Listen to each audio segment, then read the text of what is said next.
In order to measure the benefit of certain interventions, we have to measure the quality of life improvements resulting from those interventions.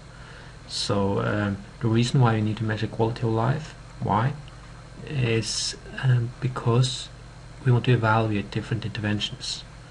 And we measure the benefits in quality adjusted life years. So let's say you have something like this, with time on this axis and the quality of life on this axis, and then you go on and you have life here and you have high quality, and suddenly you get a disease, so your quality falls and you live a little bit longer. Now if I invent something, a pharmaceutical, that enables you to live at this quality for a longer time, then how do we measure the improvement or the benefit of that pharmaceutical? Well, it's this area. This is what you get. You get a higher quality of life and you live longer. And that's what we call the quality adjusted life years. But of course it all depends on at what quality do you end up with this medication? What quality of life do you get? Or how far down do you fall without this pharmaceutical? So we need a way of measuring what is the quality of your life without this medication and with this medication. And this is what we're going to do now. How do we get this quality?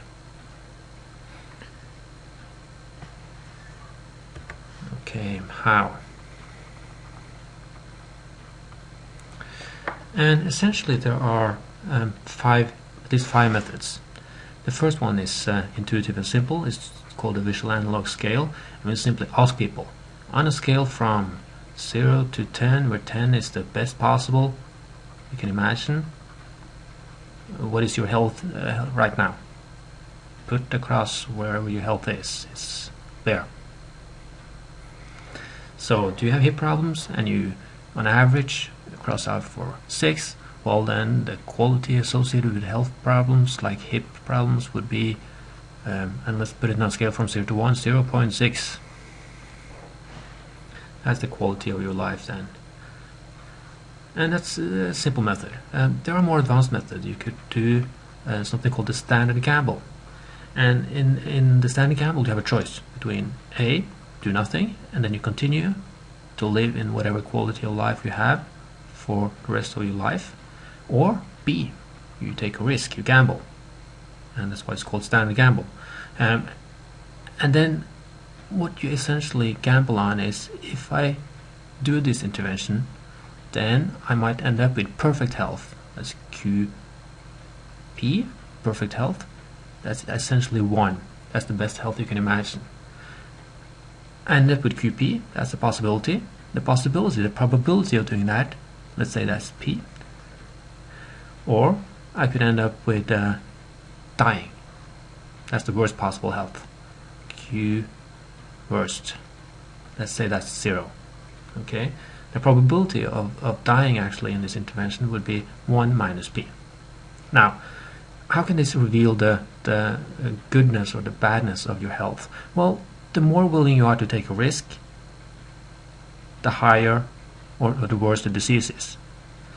This can be made a little bit more formal here. Let's say we find the probability that makes you exactly indifferent between A and B. So you say, well, I could go on living the life I have, or I'm willing to take this risk, and it's just they're the same for me. In that case, you will have the following: Q, the quality of your life right now, is equal to, and what you're saying when you're saying I'm willing to take the gamble as well, is that P times QP, the perfect health, which is 1. P times 1 is just P, plus 1 minus P times QW, but QW is 0, so that's 0, and this whole thing goes away. So essentially you're saying that the quality of my life is revealed by the probability, the risk I'm willing to take here. Okay? And the higher risk I'm willing to take, the worse the disease is. 3. the third method. Now you're not trading the risk of dying, but you're trading life years. So we call this method the time trade-off method. Once again, you have a choice between A and B. In A, you just go on living your life right now, Q star, for however many years you will get. Let's say that's T years. B, you will get perfect health, Q perfect, and we said that's 1, right, for T years. So essentially what you're trading off now is you could choose between going on in a situation for a lot of years, or you can actually get something that's better, higher up, but for fewer years. How many years are you willing to trade off in order to live some years in perfect health? This can actually reveal how bad you think the situation is, or how good it is, because what you're saying here, if you can find a point where people say, once again, you find a point where people say, I'm indifferent between A and B, it's the same for me. If, for example, T now, I can live 10 years in this situation, or I can get 7 years with perfect health, and that's, I'm indifferent between those two. If you can find that point, then essentially the person is saying, Q star, my health right now, for T years is the same, and remember now the saying we're indifferent, it's the same as this alternative, which is perfect health, which again is 1. So it's 1 times how many years? T years. So 1 times T. And then you can solve and say Q star is equal to T divided by large T divided by big T. So now again, I have a measure for how the quality of your life, Q star.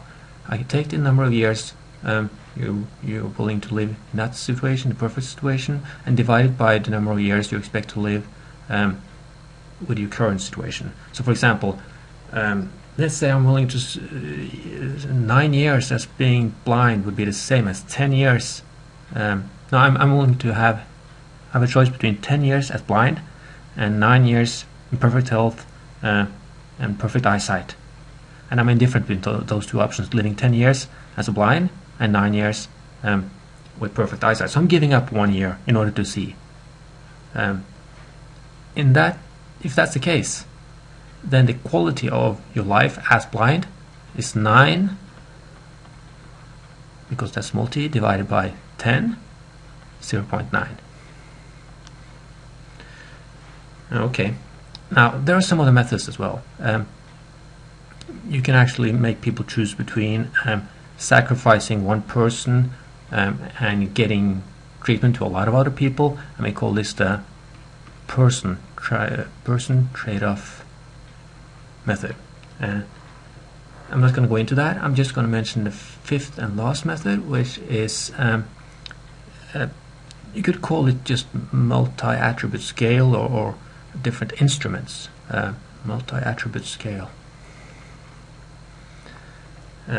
or health utility indexes. Essentially, this is just a lot of questionnaires that have been used in order to measure the quality of the health-related quality of life. So you have something called, for example, the EQ5D, which is just 5 questions, like do you have problems going to the bathroom, moving around, or things like that. And then they ask 5 questions like that, and you say if you have no problems or some problems or lots of problems. And if you have lots of problems for all this, the 5 questions, then you get a score of 10, of course, because you get 2 for every single one. So that would be 10. That's the worst thing. If you have no problems, you answer 0 for every 5 questions, so it's 0. So you're going to be somewhere between 0 and 10. And this says something about the quality of your life. And there are lots of questionnaires like this, where they ask you questions about your health. EQ5D is just one. You could have EQ15D, SF36, and lots of questionnaires about your health, creating scales between the best and worst case. And all of these methods, these 5 methods, can be used.